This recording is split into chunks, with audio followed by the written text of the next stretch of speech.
Assalamualaikum warahmatullahi wabarakatuh. Kami akan mempresentasikan untuk ujian akhir semester, yaitu temanya tentang deteksi kendaraan berat menggunakan YOLO 26. Sini tuh klasifikasi pick up dan truk yang berbasis deep learning. Terus beranggotakan itu ada Arif Ahmad Masaida, terus ada saya sendiri Mia Mariam, dan ketiga ada Muhammad Farid Salam. Nextnya di sini ada latar belakang, yaitu pertama, deteksi kendaraan berat, pickup dan truk, penting untuk pemantauan lalu lintas, sistem tol, dan keamanan jalan. Terus yang kedua, ada identifikasi visual antara pickup dan truk, menantang karena kemiripan bentuk fisik dari sudut kamera. Terus yang ketiga, ada metode konvensional, yaitu fitur handcrab, tidak akurat dan tidak real time. Terus yang keempat ada deep learning, yaitu terutamanya pakainya YOLO. Jadi itu tuh terbukti unggul dalam kecepatan dan akurasi deteksi objek. Yang terakhir ada yang kelima ada YOLO 26, itu adalah arsitektur terbaru dengan komponen C3K2, SPPF, terus C2 PSA, itu yang semuanya udah canggih. Nah, di sini tuh ada tantangan utamanya. Tantangan utamanya itu yang pertama, kita mencari kemiripan bentuk pickup dan truk. Terus ada data tidak seimbang 1:2,8. Terus yang ketiga ada butuh deteksi real time ke lebih dari 30 fps.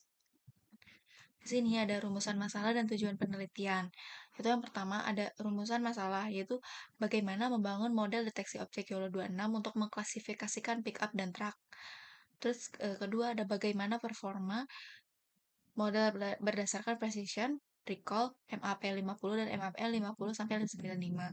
Yang ketiga, ada bagaimana pengaruh ketidakseimbangan data terhadap performa deteksi. Di sini tuh ada tujuannya. Tujuan penelitiannya itu yang pertama ada membangun model YOLO 26 yang mampu mengklasifikasikan pickup dan truk secara akurat.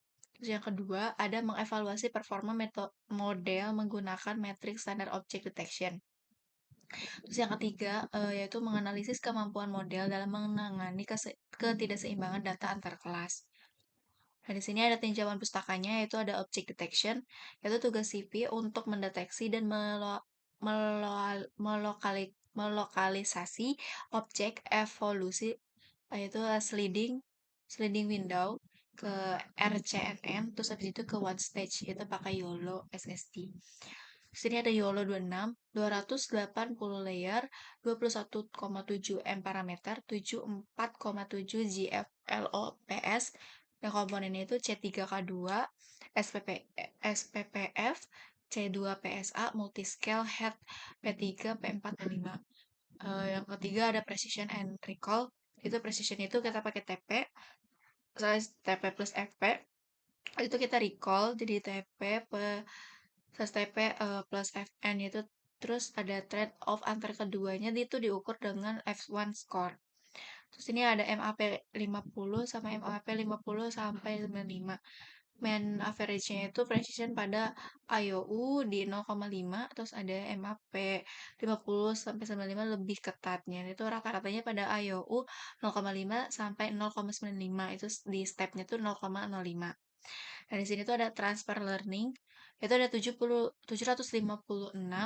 per 768 layer retrain COCU dipindahkan. Yaitu menghemat data dan waktu training dan juga meningkatkan generalisasi. Selanjutnya kita akan masuki pembahasan terkait dataset. Untuk dataset ini kita mengumpulkan sebanyak 932 gambar yang sudah dianotasi dan kita lakukan split data, yaitu sebanyak 622 gambar kita jadikan sebagai gambar train atau data untuk training modelnya. Lalu sebanyak 310 gambar itu kita jadikan untuk gambar validasi. Nah, format anotasi ini sudah sesuai dengan YOLO dengan bounding box yang sudah ternormalisasi, dan juga semua gambar sudah di resize ke ukuran 640 x 640 pixel, lalu diberi augmentasi seperti mosaik, flip, HSV, blur, dan clahe. Nah, untuk konfigurasi dataset ini kita simpan dalam file data.yml yang berisi dua kelas, yaitu pickup dan juga truck. Selanjutnya untuk arsitektur YOLO 26M ini, input gambar sebanyak 640 kali 640 ini masuk ke backbone, yang mana backbone-nya ini terdiri dari konvolusi dan juga blok C3K2. Nah, ini fungsinya untuk mengekstraksi fitur bertahap dari skala kecil sampai dengan skala yang besar. Lalu dari backbone masuk ke NEC. Di NEC ini ada SPPF yang melakukan pooling multi skala dan C2PSA, di mana mekanisme spatial attention supaya model fokus ke area yang pentingnya saja. Lalu di NEC ini juga kita menggunakan FPN dan juga PAN untuk menggabungkan fitur resolusi rendah dan tinggi. Nah, terakhir di head ini kita mendeteksi objek di 3 skala, yaitu P3, P4, dan P5. Outputnya kita ubah dari 80 kelas COCO menjadi hanya 2 kelas. Jadi total parameternya itu sebanyak 21,7 juta dengan komputasi 74,7 GFLOPS, yang mana ini cukup ringan untuk real time. Selanjutnya untuk konfigurasi dan proses pelatihan, kita menggunakan transfer learning dari model yang sudah dilatih di dataset COCO sebelumnya, yaitu sebanyak 756 per 768 layer.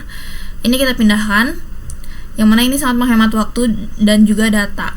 Nah, total pelatihan ini hanya sekitar 21 menit, dan juga mosaic augmentation ini kita matikan pada epoch 10 terakhir.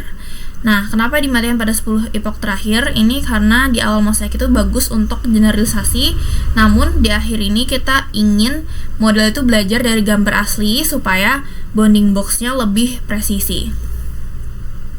Selanjutnya untuk progress training, loss, dan MAP. Nah, pada grafik ini bisa kita lihat bahwa garis yang biru ini itu adalah loss. Nah, awalnya loss ini turun stabil, namun di titik 21 ini, yaitu epoch 21 ini terjadi lonjakan. Nah, ini terjadi tepat setelah kita mematikan mosaic augmentation. Nah, tapi meskipun sedikit ada lonjakan di epoch 21 ini, setelah itu loss kembali turun sampai dengan epoch 30. Sementara itu untuk garis oranye ini adalah MAP 50, yang mana meskipun sempat turun sedikit, ini akhirnya terjadi kenaikan, yang mana ini membuktikan bahwa model ini cukup adaptif dan stabil meskipun ada perubahan-perubahan augmentasi di tengah jalan. Evaluasi model. Pada tahap evaluasi model terbaik atau best fit menghasilkan performa yang sangat tinggi. Nilai precision sebesar 0,989 menunjukkan bahwa kesalahan deteksi atau false positif sangat rendah. Sedangkan nilai recall sebesar 0,996 menunjukkan bahwa hampir seluruh objek kendaraan berhasil terdeteksi model. Selain itu, nilai MAP 50 sebesar 0,995 dan MAP 5095 sebesar 0,995 menunjukkan bahwa model memiliki kemampuan lokalisasi objek yang sangat akurat, bahkan pada berbagai tingkat intersection over union atau IOU. Jika dilihat per kelas, kendaraan pickup memiliki precision 1000 sehingga tidak terdapat kesalahan klasifikasi pickup. Sementara itu, kelas truk memiliki recall 1000 yang berarti seluruh objek truk pada data validasi berhasil terdeteksi. Hasil ini menunjukkan bahwa model YOLO 26M mampu membedakan kendaraan pickup dan truk dengan tingkat akurasi yang sangat tinggi. Poin penting yang ditekankan precision 0,89, kesalahan deteksi sangat sedikit, recall 0,996, hampir semua objek berhasil ditemukan, MAP 5095 0,995, bounding box sangat presisi. Dataset tidak seimbang, tetapi performa kedua kelas tetap tinggi. Kecepatan inferensi dan kapabilitas real-time. Selain akurasi kecepatan, pemrosesan juga menjadi faktor penting dalam sistem deteksi. Objek berdasarkan hasil pengujian, pre-processing membutuhkan waktu sekitar 0,3 milidetik, proses intervensi 10,2 milidetik dan post processing 0,7 detik. Total waktu yang dibutuhkan untuk deteksi frame adalah sekitar 11,2 milidetik. Dengan demikian, model mampu menghasilkan sekitar 89 frame per second atau fps. Nilai ini jauh melampaui standar sistem real-time yang umumnya membutuhkan minimal 30 fps. Oleh karena itu, model YOLO 26M sangat memungkinkan untuk diterapkan pada sistem pemantauan lalu lintas secara langsung. Beberapa potensi implementasinya antara lain CCTV lalu lintas, sistem gerbang tol berbasis jenis kendaraan, pemantauan kendaraan berat, serta integrasi dengan algoritma pelacakan seperti BOT sort. Untuk poin pentingnya, total waktu intervensi 11,2 milisecond, fps kurang lebih sama dengan 89, standar real time-nya 30 fps, model layak diterapkan pada sistem nyata. Berdasarkan penelitian yang telah dilakukan, dapat disimpulkan bahwa model YOLO 26M berhasil digabungkan untuk mendeteksi dan mengklasifikasikan dua jenis kendaraan, yaitu pickup dan truk, menggunakan 622 data pelatihan dan 310 data validasi.